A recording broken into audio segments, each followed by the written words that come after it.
Tell us how the last 3 weeks have been. How have you been finding it? Yeah, it's not been bad. Obviously, ideal scenario, you're still playing football, you're out and about socialising, but given the current circumstances, it's the least we can do. And the frontline workers, the National Health Service, the ones who are carrying out all the work and all the key workers. And our only instruction is to sort of sit here and while I get through now is educate myself. I'm reading loads of books and training, not Love training it. too hard though, give my mind a bit of a break, and yeah, eating good food and drinking fine wine. So that's been good. And I know, like, obviously, Ricky has sent us out the program and stuff of what we're meant to be doing. Have you been doing much of that, or just been doing your own stuff? Or because it's difficult, isn't it? Because we don't really know when we're going to be back as such. You're trying to prepare for something without knowing, concrete information about when we're going to be back. That's a good point. Like, that's exactly it. You want to prepare as in the best you can for when the season restarts. But if you do too much and you go back and you plateau, or if you do too little, it's not enough. So at the minute, Yeah, scenario for me is I'm following Ricky's program, but I'm also being sensible about it. I'm 34 now, so I'm trying not to. getting on a bit. Yeah, getting on a bit. So I don't want to be going back, where I'm going back tired or injured, but I also don't want to be going back where I'm not fit. So I've been using my sense. Yeah. And trying to just. Suppose you're experienced enough now to know it's not as if you're a young boy or whatever. Starting off, in terms of your body and what's good for you, and what body you do. I found I've been doing a lot more flexibility.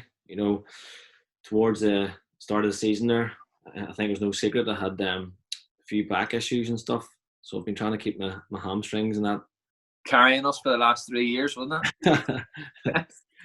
And then I've been working on a bit of explosive work, sprinting. I've been leaving my aerobic capacity out of it. Yeah. Hope Ricky doesn't see this, but I've been focusing more on flexibility and a bit more sprinting. But I'm obviously missing my training partner, you, doing all our power work. Yeah, good stuff. Right, so we've decided on the 1 to 11 best you've played with, obviously excluding Linfield team at the minute. Yeah. Let's see, what formation have you went for? I've seen that tactics board out there behind you. You love it. Yeah, I went for a 4-3-3. It's my favourite system. I'll always try and get my players in a 4-3-3 unless it's beyond possible. I went sort of my two good centre halves who can head the ball, yin and yang, one who's quick, one who's more dominant. The insurance policy, somebody who makes us tick, bomb and fullbacks. Creative midfielders who can receive the ball in a half turn, playing high. Pace, went for pace through the middle, and I'll explain my reasons why to try and stress. Let's see, bring the tactics board a wee bit to you there, yeah, just so we see it all. See it now? Is that okay? Can see it? Yeah, well, if you flip it up the other way, you might be able to see it. I'm going to guess. That's it, that's better. Perfect. So, yeah, I've got my pace here as well, try and stretch the game, and inverted wingers. So that's my system, that's my style of play. Love it. Right. Again, if I need to go more defensive, I can go into two screeners like Linfield current way. But at the minute, I'll try and get my 10 and my 8 high up the pitch. You're going to make some manager, aren't you? Don't know. I think I'm too romantic. Right, so we'll start off with the goalkeeper, obviously. I think there's only one option. Probably the best goalkeeper I've ever had the pleasure of playing with. He's everything. Whenever we seen him at Linfield, he was very late on in his career. One of the most professional people I've ever had the privilege of meeting. And training, he used to be impossible to beat in the nets. he cared about every single game at training. If you scored against him, he walked off the pitch because he was so annoyed at himself. Yeah. I think the back four were so scared of letting a goal in because they didn't want to hear the wrath of Roy Carroll. So it certainly tightened them up, and he was brilliant with the young lads. Obviously, very argumentative and always kept you on your toes, and sometimes borderline having to go at you constantly. But when you got to know the character of him, he was sensational, and is by no means. He was incredible, wasn't he? Like, yeah. Looking back, he was, even for me, when I first came in, like I learned so much off him. It was untrue. Just as you said, professionalism, like, was unbelievable. Even 30, 38, 39, 40, to still have that hunger and desire at that age. Yeah. He was incredible. He really was. Just one point, because I remember sort of Roy talking about this as well, that he always had like a bit of mind games or whatever with strikers, and he sort of he knew by their body shape of what way they were going to go and shoot. Do you, as striker, ever have a mind game with a keeper or positional? Especially when you're going through 1v1 and you have a bit of time to think about it. Yeah, I mean, goalkeepers are. I personally think goalkeepers are the best people in a position to work with strikers. If I was ever a manager, I'd want my goalkeeping coach working with the strikers. I want my goalkeepers working with the strikers daily because, I mean, if you look at even today's game, look at Johnny Tuffy. He knows my game now. He knows that he nearly gambles now because he knows what way I'm gonna, if I'm gonna dink it or if I bring it in too close, and he gets to know your game. And Roy was a bit like that with me. Yeah. He was always, telling me, giving me little tips of maybe what I was doing wrong or if it was taking too long. And goalkeepers aren't used enough, in my opinion. I think that they see the whole picture, they see the whole game, and definitely for strikers, they know they play more mind games than we do. To be honest, when you're a striker, a lot of your stuff's based on instinct.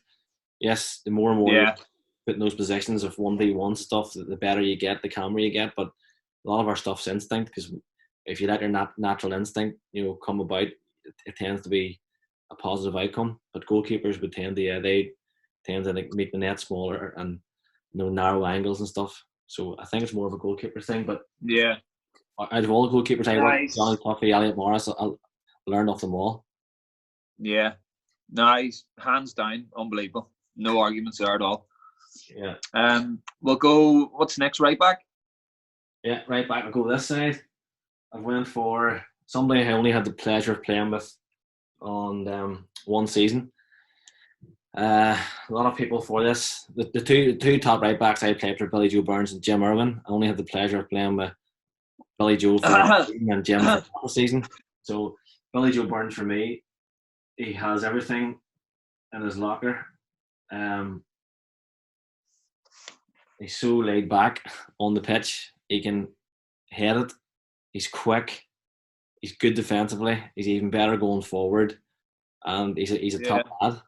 And I always find it difficult playing against him. And he's hard but fair. And like if you meet him, even he plays football like it's even not even a bother to him. To be honest, he plays it like it's just a hobby. And he's a top player. Yeah, we both know him, like, don't we? I remember whenever I first came home from England, and he was sort of like a younger boy coming up through, and he was exactly the same, just so laid back, and but you could always tell his ability as a player, and as I think he's a really good athlete as well. Brilliant athlete. He seems to get up and down a lot, and he's been doing it for years, and he's won everything, and as you said as well, like, he's a really, really good lad as well. Top player. As if you're a striker and you're trying to close Billy Joe down, he proves problematic because he nearly draws you in, and as you come in to close him down, and as a striker you're coming in at pace to close him down, he makes you come right in, and makes you put the brakes on. The minute you put the brakes on, he chops the ball back or knocks the ball forward, and the last thing you want to be doing as a centre forward is running away from goal and your defensive capacity. So he's very clever. Yeah, he's really clever. But say you never really see him getting in a fight with anyone as well. He's always clever, like the striker or winger can't feel where he is, so they can roll him or Yeah. Yeah, he's very good player. Two centre halves. This will be interesting. I went for. There could be a lot of people in here, but I went for a duo who played together and offer each other a different option. So, first one here, I'll go right hand side. I'll go Sean Ward. Wardy would have been knocking on your door if you hadn't put him in. Yeah, to be fair, Wardy doesn't get the credit he deserves. He's played so many different positions. Yeah, he's quality. People might say that you're going to be a midfielder right back. Wardy for me was an old-fashioned sweeper. And the reason why I have him in there, because I want my team to play quite high. He was lightning quick, wasn't he? Yeah, and Wardy can offer that insurance policy in behind. He's so quick. Although you don't give him too much praise, because when it goes to his head, he thinks he's Maldini doing Cruyff turns. Although he does do a few that he gets away with. But no, look, he's a great lad, very fit, brilliant about the changing room. And as a team who wants to sort of press higher up the pitch, you rely on Wardy's pace, getting in behind. Yeah, he's another one as well. He's an unbelievable athlete, like for the age of me now. Yeah. He's kept himself in great nick. I think just naturally so athletic. Yeah, and the life and soul of the changing room. And I just don't think he gets the credit he deserves in the Irish League, because he's played so many. I know he's one of the players won the league title with 3 different clubs, but he's a good footballer too, and I think he played out of position a lot of his career because he was so quick and because he could play in midfield. I like him centrally, as long as you can put a rein on him, but not too much of a rein, because you trust him on the ball, and it allows your other defenders to maybe. Yeah, you don't want to take that away from him as well. Coming out from the back and stuff, and you don't want to take that away from his game. And if you see the next player I'm going to put in here too, that's why you need him. Colin Nixon. Yeah. If you look at Jimmy Gallagher today, the way he plays, since Jimmy's been in the centre half, for me, he's Colin Nixon. Colin Nixon was one of the best players in the era I've ever seen. He was hard. He was so good on the ball, and I'd wanted my team to play. So good on the ball. I think he was underrated on the ball. People never really give him the credit he deserved for being good on the ball. Maybe, but again, I played him and Paul Lehman, both of them super. But when I was the Glens, Leaper unfortunately again only played 2 seasons with him, and 1 season Leaper played in midfield. Actually, the year we won the league. But Nicky was like 32, 31, 33. The years I played, and his past was his peak of his career, and even then, no pace, but so calm, composed. Again, a leader. I've never, if you can imagine Jimmy Gallagher, Mark Stafford, Mark Hockley all rolled up in one. He was better than those boys in the air at scoring goals, attacking the play. Yeah. I just think Jimmy sort of always watched Nicky, and I think it was a good learning for Jimmy, because if you watch Jimmy how he plays something similar, composed on the ball, aggressive, really good in the air, likes to dribble out with the ball, and loves scoring goals. And he just reminds me so much of. Even as yourself, when Jimmy comes in, nothing's Jimmy's fault. Nicky used to come in, really cost us 2 goals, and Nicky would say, "Listen, you lads are making me look bad out there," and he'd get serious like. And I like that. There was a part of me like that, because he was a winner and always a very calm influence. If you're getting beat maybe and crowd on your back, Nicky was always listening. Don't worry, lads, we'll get 1 and we'll get 2. Yeah. And very important. You need that in the dressing room as well, especially from senior players, don't you? Yeah. Left back, I was stuck between them.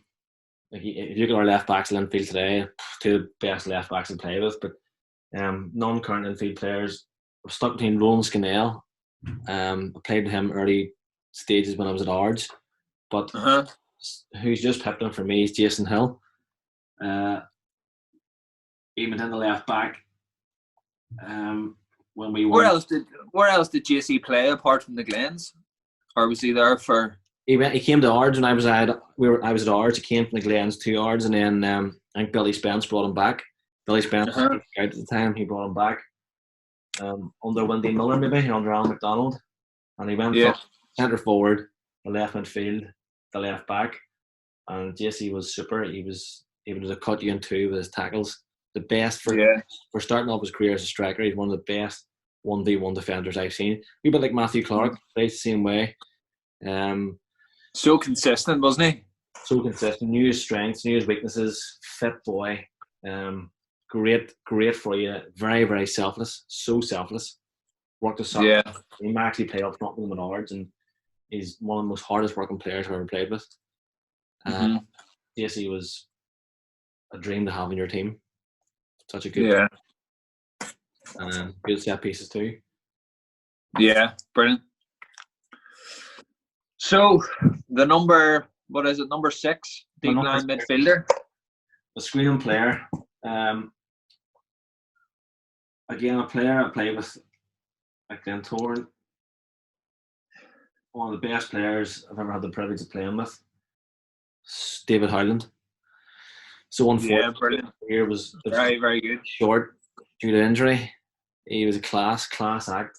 I was so gutted for him that he couldn't play. I mean, I think he retired in his prime. He's been 27, 28. Yeah, that's what I was going to say. Probably a lot of people, maybe he's probably one of them boys where the players he played with appreciated him, and the fans sort of would have easily forgot about him, if you know what I mean. One of them type of players. I remember playing with him in the 21s, and he was, as you say, so good, so neat and tidy. Never give the ball away. Got about the park. Technically very good. Yeah. Read the game. So yeah, definitely. He was the type of player that you always wanted to give him the ball because you knew he would look after it. Yeah. He was the perfect example of an athlete off the pitch. He was shredded. He used to arrive with his boots perfectly cleaned, with all his prep of his meals.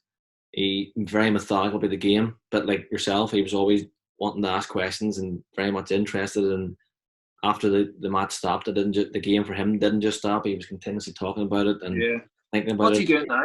You know what he's doing now? He was he was studying to be a physiotherapist. Yeah. And again, just Davey being Davey, I think once he realised that I have an injury here, my football mightn't continue here.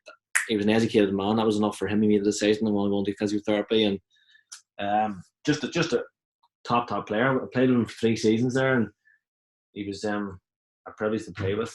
Just such a good player. I just can't stress how good he was. Yeah. I'm just really disappointed for him that he didn't push on, didn't kick on. But so it's sad whenever an injury or something, takes, especially an injury, when you need that wee bit of luck or whatever, and you're probably trying everything that you can to get back. And I think that all footballers, feel pain for a guy who loses his career to injury. Yeah, and I was certainly one with Davey because he was brave as a lion. I think at one stage he broke his jaw, fractured his skull, and was tackled with Callum Burney, just his own teammate, the Clyde's head. It was one thing after another with him in one season, and because he was so brave, I just think that it was a pity. But listen, it's part and parcel of the game, and we're all aware of it. Yeah, he's the number 6. Although the next guy here is somebody who could play 6 as well, and I like him playing 6 because I like him behind the ball as much as possible. Stevie Laurie. Class, brilliant. For a number 9 like myself, he was a dream to play with. Like when you want midfielders to play forward, Stevie played forward, played in a half turn. He was actually sometimes one step ahead of me, flicking balls around the corner. Just very selfless, just wanting to play, splitting pass, a bit like De Bruyne, an Irish League De Bruyne, wanting to play passes all the time, strong as an ox. He was everywhere as well, wasn't he? I remember in training and stuff, he used to, like, even tackling, he used to always hang a leg out and he used to always take the ball off your a right leg or a left leg. It was so annoying. Especially whenever it was probably 70% in your favour and then he sticks out a leg, and ends up taking the ball. He's still like that there. Yeah. And then he covers so much ground as well. When your team doesn't have the ball, he's so fit. Mm-hmm. And that's what I love about him. He always, as a 9, you want the ball quick. You need it quick.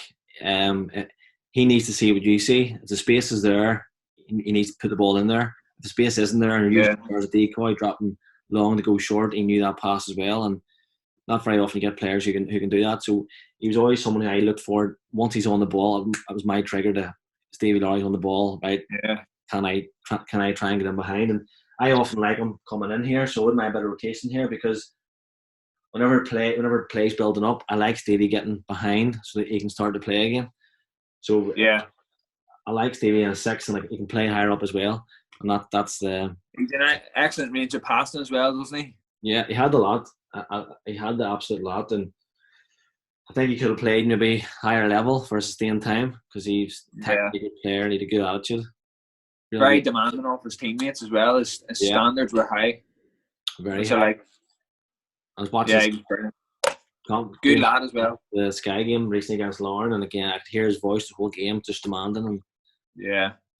So I would have Stevie in there as my 8. I'm a 10. Like Richard Clark could have played in there as well. I love playing with him. And same with Robert Garrick playing here. But I'm going to go for Michael Galt. Only played with him for a season. Galdi definitely would have been banging your door down if you hadn't put him in. I know. To be fair, again, Galti was... Before I went to Linfield, I never... It's not that I didn't rate him. I didn't see what he'd done, what was so special about him, what warranted him his starting place in every single Linfield title team until I went there. He ran the place. Yeah. The bravest player I've ever seen in a football pitch. He's reckless at times, but the thing I loved about him was he won games by himself. And there's not many players that can do that. And he had a very positive trait of his character where he demanded off you, and he wasn't afraid to be vulnerable about having a bad game, and he wasn't afraid of retaliation of him making. So he was demanding off you, and he wouldn't have worried about his own performance making a bad pass as long as you're doing your game. And I had a strong character, and I can remember amount of games we played, and he was throwing himself about, and just if it was a 0-0 game and maybe people didn't fancy it, he made something happen. Yeah, he was brilliant. Yeah, with my very, very good. And he does the ugly side well too. Headers, second balls, play to the conditions, and he was just even games that maybe would have been in the balance, say after about sort of maybe 60 minutes, and it was kind of flat. You could have relied on Galti to either spark something on the pitch or to spark the crowd with a tackle or something. Just to set something off, to lift the tempo of the game or something. And then, as you say, he was extremely demanding, not only himself, but he was always on his teammates about being better. He was a very, very good captain too. Very good captain. Like I say, he'd run the place. Number one, like a typical game would be if the ball comes into you and it doesn't stick, like Galti would give you a dirty look until he's seen you, until the ball would play, and they would run up to you and like, what are you doing? Like, he used to give me that one. Yeah. Point the finger. Come on. Yeah, and then he pointed the finger. If you answer the back, you'd say, "Listen, I love you, but if you keep answering your back, I'm gonna beat you up. And part of me loved it because I knew then he cared, and I knew then that he'd get the job done. And Boyd wanted a night out too. Boyd wanted a night out, and he was actually in Davy's office. Like if he wasn't in a team, he would like, "Listen, I'm going to in here just make sure I'll be in the team. We'll check for FCs." And he was so out. He was like a chief whip in the politics. He was always and Dave loved it. I just always remember he's a big part of me coming to Linfield as well, with a lot of conversations. And I could tell there once I played that season with him, I just knew, listen, I can see now why he's been very much central of a lot of Linfield's success. Yeah. And as you say, if I don't, he'll be on the phone with me straight after this podcast. And right on. Yeah. Right on, no doubt. Front three then. That's some midfield. Left hand side I usually go Michael Carville in one of these positions. Carville's one of my best mates, but I did one for Belfast Live and everybody's torturing me because I put Carville in, saying I have Carville in every single team. Carville's one of the best players I've played with. Probably the best youth international I've ever seen. Frightening. Still to this day, St Andrews under 10s, he must have scored about 400 goals. Yeah, and he can play anywhere in the front three. He can play anywhere. Ridiculous. So, but I'm going to have to leave him out of this because I'm getting too much stick about old friends. So I'm going to go Stephen Carson. Stephen Carson, Coleraine and Glens. Yeah. What a player. What a player. He. I think I heard Jimmy. I think Jimmy used to speak. Jimmy had spoke highly of Stephen Carson as well. I only played against him maybe a couple of times, and then I think he went to America. Yeah. He was just an old-fashioned out-and-out winger. He wanted to get the ball. He wanted to take you on and deliver crosses. And I remember because he played on the left, but he was right-footed, was he? Yeah, exactly. He could use both feet, but he used to play on the left, yes, cut in and then just reverse it. That was his. He used to cut in. He used to say to me, "If you see me coming here, start out here, and the ball's going there." He used to dribble in, pass 3 or 4 players, and just cut it there for me to go into the possession. I'm not joking. There's more than 5 games I can think of where he had more or less an open net, but he still scored across from me. That's how much. I love just creating. And unselfish player. Deep about the game. Great lad. And again, when you're a forward player, you only dream of players like that in your team. Yeah. Number 9 yourself, like you rely on boys in that, don't you? You do. Like him and Kirk. Yeah, just assists. 100%. Very similar to Kirk Miller. Yeah, Kirk would have, Kirk likes to get involved and play more. Stevie Carson sometimes likes to hang out and then get the ball to his feet. Yeah. He does his magic. Whereas, Kirk, sometimes you find him drifting away in here, which we love about him. Mm-hmm. But both, he reminds me of Kirk because he was so good on the ball, and his left to right was so good, his chop was so good. And there was times where he embarrassed people by... Was he at Rangers as a young boy? Rangers as a young boy. Yeah. And I get good grounding because when I was playing come through at the Glens at the time, I was just cutting my teeth as a 9 because the previous managers had played me wide, and he was brilliant to talk to. Really, really good. He gave me a good education on how to play 9, and he always talked, linking in with Gary Hambleton and players he played with the Rangers, and he was always able to provide some education for me, and that's what I loved about him as well. That the social side, he was really humble and just a top man. Really deep again about the game. Loved to take it apart and sort of boy that you want in your team. Yeah, good stuff. Right now, is it right of the 3? Yeah, we're right of the 3 again. I've went for opposite ends because I'm playing for. I'm going for inverted wingers, so I'm going Ross Gaynor. Yeah, brilliant. Some left foot on him. Yeah. And again, the 2 lads can switch. Ross was although he was only at us for 2 years or a year and a half. 2 years, yeah. You could see his quality right away, couldn't you? Yeah, again, like there's some players just after one training session you can think, wow, he's definitely going to do it, Linfield, and he was one of them. I first came across him. I was playing against him in Setanta. He was playing for Sligo, and he destroyed me. I was playing right wing. He destroyed me. I just couldn't live with him. And again, all I can judge is my own experience. When he's Linfield as a number 9, he was breath of fresh air. His delivery was outstanding. He was so comfortable on the ball. I actually remember our goalkeeper just to bypass sometimes our defence just to throw it to him because he knew he was comfortable on the ball. Fit lad too. Remember training. I was just about to say it. Ridiculously fit. Could just run all day. I just don't know what his best. What do you think his best position was? I think he was a left winger, an out and out left winger in a 4-3-3, and I think maybe his latter years he could have been the left back. Yeah. And I also think times like this here he could play wide right as well because he used to torture wingers, but obviously in his latter stages of his career he wasn't all about getting the byline then. He actually liked cutting in. That's why I had him in here as well because he actually played centre midfield a couple of games. I think it could be a couple of friendlies, and he was super there. He's a type of player who could play anywhere, Andy. He was just, as you say, he was so comfortable on the ball. He understood the game read the game really well, technically very good, fit. He could have played anywhere. Had No his say bother. too. Thing I liked about him as well, he was never afraid to have a say about things he disagreed with, even team shape, because he knew it wasn't ever done in a facetious way. It was done because he felt it was for the benefit of the team. And I remember having a conversation with him and understanding him more. And he was even at set pieces, even big games, he was taking penalties. Yeah. The pity his infield career was cut short because he was a top player. Number 9 was a hard one. That's a big one. Yeah, and they'd be surprised. There's probably a few boys not happy with you. Well, I never got to play Peter Thompson, so I couldn't have put him in.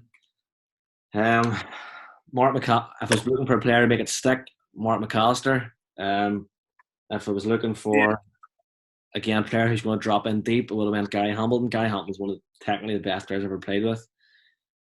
But I'm going to have 100%. to go for out and out pace. Oh, it's not Waterworth, is it? No. Faster. Paul Smith.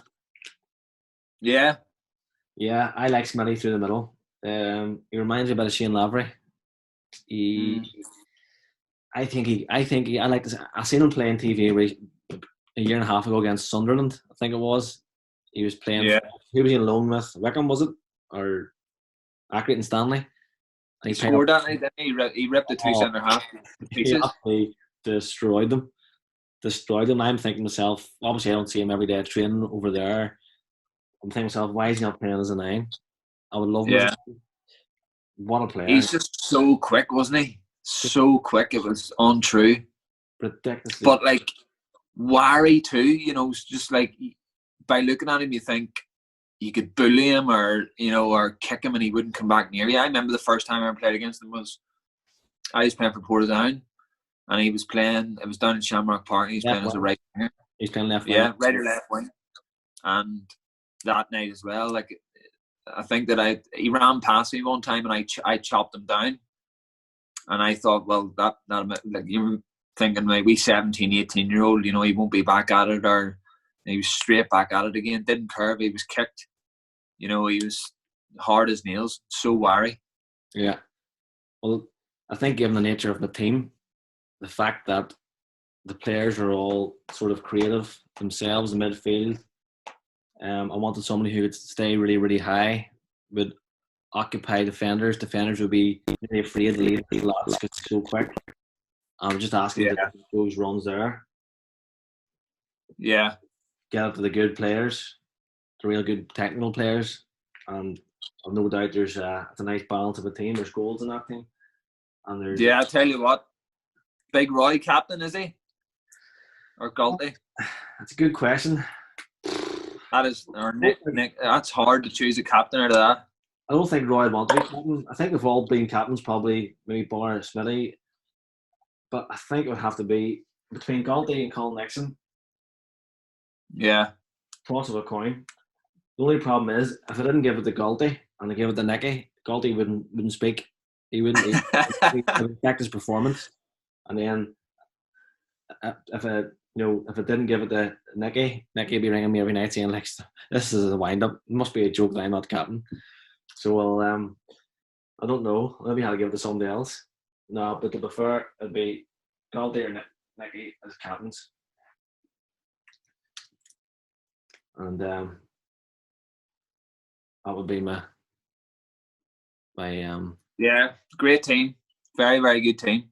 Obviously it can be fluid. I mean, I did one with Belfast Live there last week, and there was a couple of players that were different. I had the same shape but a different makeup of teams. So when I thought about this team here, I thought about players obviously I'm not currently playing with, players I have played with, based it on the length of time I played with them and maybe the impact they had on me, and also want to have a team that made sense. Sometimes I don't like teams just set out there because they're maybe your best 11, whatever. I like it to sort of make sense as well.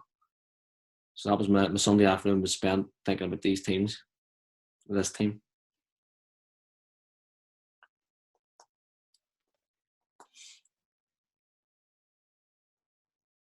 You still with me?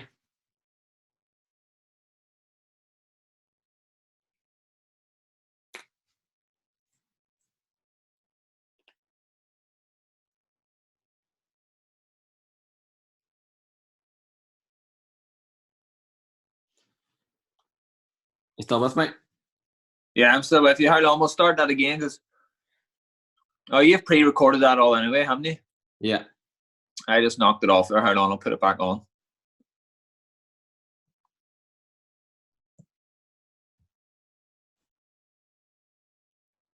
Maybe the shine. Still there?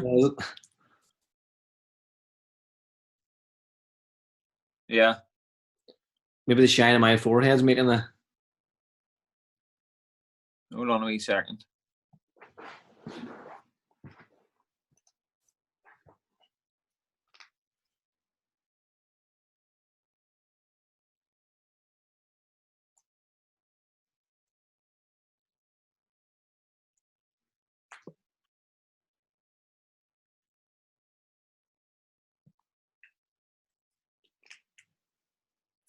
Yeah, it's us. I could have had played Alexa James McCarthy over in Scotland, but I think it would be unfair because I'd maybe half a season with them, and it wasn't game time. Maybe just not long enough.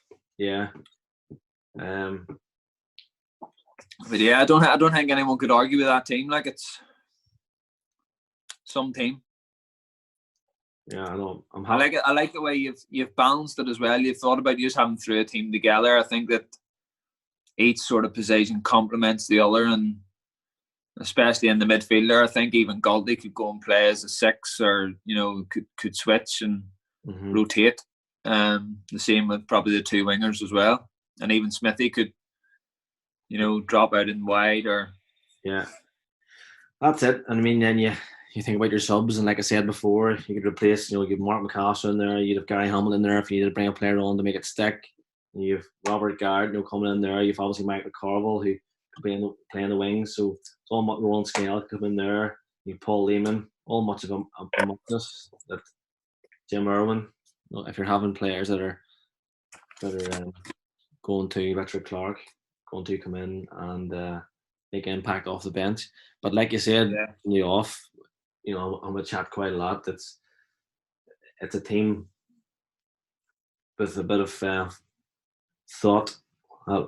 Was provoking thought today in terms of I didn't want just to have a team that was like 11 players without any consideration of positions and balance of the team, and that's why when it finally got to nailed this 11 down, it was it felt right. Yeah, quality, very, very good.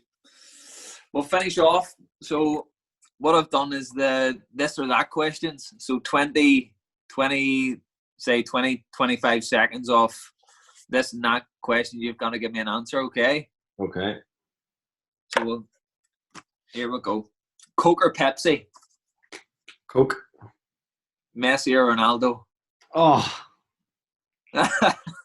Ronaldo. Oh no, I can't believe you chose Ronaldo. Real Madrid or Barcelona? Barcelona. White or milk chocolate? White. Red or brown sauce? Oh, it's a toughie. It's all about context there. We'll go red. Tea or coffee? Again, context, but coffee. Filtered coffee. Dog or cat? Dog. Dog all day. Don't trust cat. No. Netflix or YouTube? Netflix. Phone call or text? Phone call. Twitter, Facebook or Instagram? Twitter. I like Twitter. Some good Bath or shower? Oh.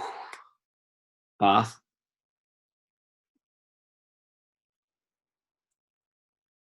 Bath or shower? Bath. Blue or red? Blue. Always. Pen or pencil? Pen. Save or spend? Save. Save. Save. That's why you're loaded, boy. TV or book? TV. I like to say book, but TV. City or countryside? Countryside. Beer or wine? Ooh. They're good questions. Wine. Big party or small gathering? Small gathering. And last one, toast or eggs? Toast. Yes. Cold That's toast. us, boy. Well, it was good chatting to you. No, listen here. Thanks very much for coming on. I spoke to your agent there, and he said if I'm over 45 minutes, you're going to have to charge me. Listen, I was thinking it was going to be just a bit of a light conversation. And you told me to get the tactics board out, and then you wanted me to think methodically about it. So yeah, no, it's very good. I've missed this. Great effort put in by you. Yeah, I'm enjoying all the top level soccer cutouts too. I'm actually. You always look so fresh in them. Always makes me feel guilty, like your feet. No, it's with all the schools and all sort of closed down at the minute. It's difficult for the children to get the contact time in their schools and the clubs we would normally get. So it's just sort of putting a few ideas out there, just wee simple sort of things that can keep them getting that contact time on the ball and sort of entertain themselves. And it's hard this while. It's been 3 or 4 weeks. 4 weeks this Sunday or whatever of being, sort of without anything. So it's just wee simple ideas that can either, help them or, improve them slightly for whenever eventually they do return to their schools or their clubs. So it's just something that it's good. The least you could do, really. It makes you think as well. Sometimes it's very easy to say, listen, I've no space here, I'm not going to do it. But the thing about it is you always do it in an area that makes things look simple in terms of, look, it's a back garden here, or it's a park, here's an exercise. And it even makes me think, because there's times I want to just maybe not go for that run or not get on the ball and maybe slip and I feel guilty. 100%. Yeah. Listen, mate, thank you very much for coming on. Appreciate it. Pleasure. I'll let you get back to the missus. She's probably cursing me at the minute, is she? No, she's just in there now, so I'm going to go down and ask her beer or wine. Good man. Listen here, I'll give you a call sure during the week, mate. Take it easy. Thank you. Not a problem. Pleasure. Cheers, Andy. Bye, mate. Bye-bye.